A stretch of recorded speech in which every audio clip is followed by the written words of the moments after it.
नमस्ते दोस्तों, मीनू की छत पर आप लोगों का स्वागत है। तो देखिए, आज मैं अपनी पुरानी मिट्टी को सोलराइजेशन कर रही हूँ, मतलब धूप दिखा रही हूँ। तो धूप दिखाना मिट्टी में क्यों ज़रूरी है, आज हम इसी टॉपिक पर बात करेंगे। तो आप जैसे यदि पहली बार पॉट या ग्रो बैग में पौधा लगा रहे हैं और कहीं से मिट्टी ला रहे हैं, तब भी आप उसे धूप दिखाएं अच्छी तरह से। और यदि आप पहले से ही गार्डन बनाए हुए हैं, सब्जियां लगाते हैं पॉट या ग्रो बैग में, तो स्पेशल रूप से जितनी भी सब्जियां वाली मिट्टी होती हैं, सब्जी लगाने जब हम लगाते हैं पॉट या ग्रो बैग में, तो वो नई हो या पुरानी, उस मिट्टी को हमें धूप दिखाना होता है अच्छी तरह से। तो देखिए, ये मैं पुरानी मिट्टी को अपने पॉट से निकाल दी हूँ। और देखिए, इसमें सुबह का समय है, 8 बज रहा है, और मैं इस मिट्टी को बहुत अच्छी तरह से देखिए बिखेर दी हूँ छत पर। और इसमें बहुत 2 दिन तक इसमें मैं धूप लगाऊंगी अच्छे से।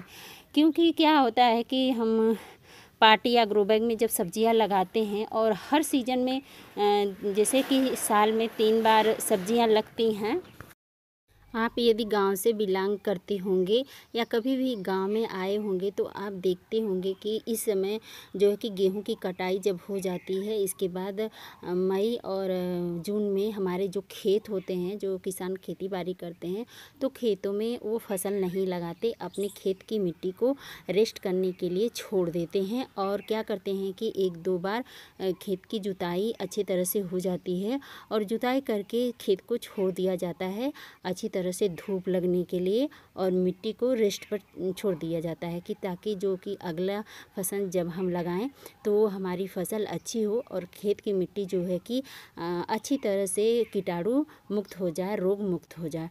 तो इस तरह से हम भी अपने पॉट या ग्रो बैग की जो सब्जी लगाने वाली मिट्टी होती है उसे रेस्ट कर सकते हैं। हाँ, सारी मिट्टी को नहीं, जैसे कि परमानेंट पौधे हुए और फल वाले पौधे हुए जो कि परमानेंट रहते हैं, इन पॉट की मिट्टी को हम खाली नहीं कर सकते। हाँ, लेकिन सब्जियों की मिट्टी को इस तरह से हमें धूप दिखाना होता है। तो हम जैसे कि हर सीज़न में तो नहीं पॉट को खाली कर पाते हैं। मान लीजिए कुछ समय अभाव रहता है या कोई कार्य रहता है ऐसा कि मतलब हर एक सीज़न के बाद हम मिट्टी को धूप नहीं दिखा पाते पॉट या ग्रो बैग में से निकाल करके। लेकिन आप साल में एक बार ज़रूर से अपनी पुरानी मिट्टी को पॉट से बाहर निकाल करके इस तरह से धूप अच्छी तरह दिखा दें।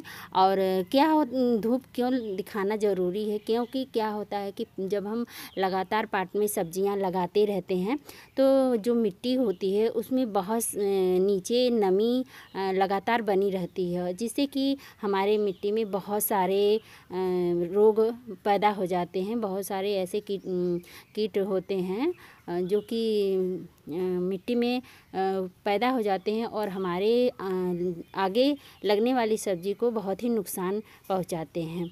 तो मान लीजिए आप हर सीज़न के बाद चेंज नहीं कर पा रहे हैं मिट्टी को, इस तरह से धूप नहीं दिखा पा रहे हैं, तो साल में एक बार ज़रूर से आप अपने पॉट की मिट्टी को इस तरह से धूप अच्छी तरह से दिखाएं।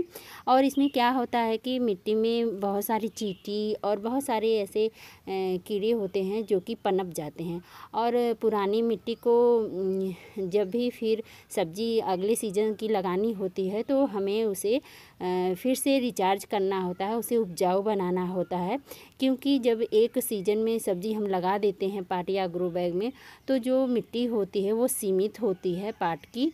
तो जो सब्ज़ी हार्वेस्ट हम करते हैं, क्योंकि सब्जियों में तो फ्लावरिंग और फ्रूटिंग मतलब हैवी होती है, मतलब ज़्यादा होता है। तो इस वजह से क्या होता है कि मिट्टी की जो उर्वरा होती है वो धीरे धीरे ख़त्म हो जाती है। और हम टाइम टू टाइम जो है कि लिक्विड फर्टिलाइज़र या सॉलिड रूप में जो कंपोस्ट डालते हैं, वो सब डाल करके सब्जियां उत्पन्न कर लेते हैं। लेकिन एक बार हमें क्या करना चाहिए, साल में कम से कम एक बार अपनी मिट्टी को थोड़ा रेस्ट करवाना चाहिए पॉट या ग्रो बैग की, और उसे अच्छी तरह से धूप दिखा देना चाहिए।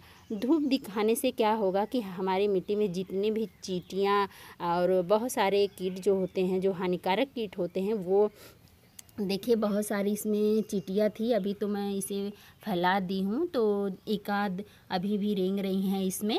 तो ये सब जो कीट होते हैं वो धूप दिखाने से ख़त्म हो जाते हैं, मिट्टी हमारी एकदम से तरोताज़ा हो जाती है। और इस तरह से मैं यहाँ पर भी बिखेर दी हूँ मिट्टी को धूप लगने के लिए। और उधर एक पार्ट में अभी मेरी मिट्टी पड़ी हुई है, थर्माकोल बॉक्स है, उसे भी मैं अभी निकालूंगी और उसे भी बहुत अच्छी तरह से फैला दूंगी। 2-3 दिन तक धूप लगेगा, क्योंकि इस समय मई का महीना है और धूप बहुत ही तेज़ हो रही है। तो ज़्यादा दिन तक नहीं रखूँगी धूप में, 2-3 दिन तक बस मिट्टी में धूप लगाऊंगी। इस तरह से आप भी अपने पुरानी मिट्टी, यदि आप गार्डनिंग कर रहे हैं और स्पेशल रूप से सब्जियां लगा रहे हैं अपने गार्डन में, तो उनकी मिट्टी का थोड़ा स्पेशल केयर करना होता है, क्योंकि हर सीज़न में हमें सब्जियां लगानी होती है, उसे ऑर्गेनिक सब्जियां खानी होती है हार्वेस्ट करके।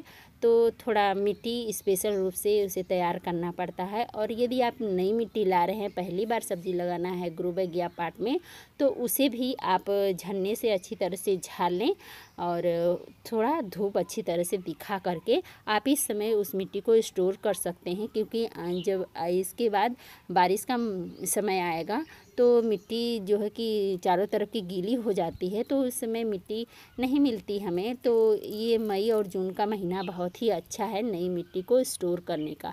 तो आप भी यदि अपना गार्डन बनाना चाहते हैं, ऑर्गेनिक वेजिटेबल गार्डन, तो आप कहीं से भी मिट्टी ला करके उसे अच्छी तरह से पहले झन्ने से झाड़ लें और अच्छी तरह से धूप दिखा करके उसे स्टोर करके रख लें। तो देखिए ये सारी पुरानी मिट्टी है मेरी, तो इन्हें मैं अच्छी तरह से धूप दिखाऊंगी और फिर इसे इसमें उपजाऊ इसको बनाने के लिए मैं इसे कैसे बनाती हूँ पुरानी मिट्टी को, ये अगले वीडियो में आप लोगों से मैं शेयर करूँगी कि मैं अपनी पुरानी मिट्टी को फिर से सब्ज़ी लगाने के लिए कैसे तैयार करती हूँ और अच्छी हार्वेस्टिंग कैसे करती हूँ मैं पुरानी मिट्टी में सब्जियां लगा करके। तो ये वीडियो आप लोगों को कैसा लगा कमेंट करके ज़रूर से बताइएगा। और यदि वीडियो आपको थोड़ा सा भी यूजफुल लगा हो तो please like share and subscribe my channel. Thank for watching.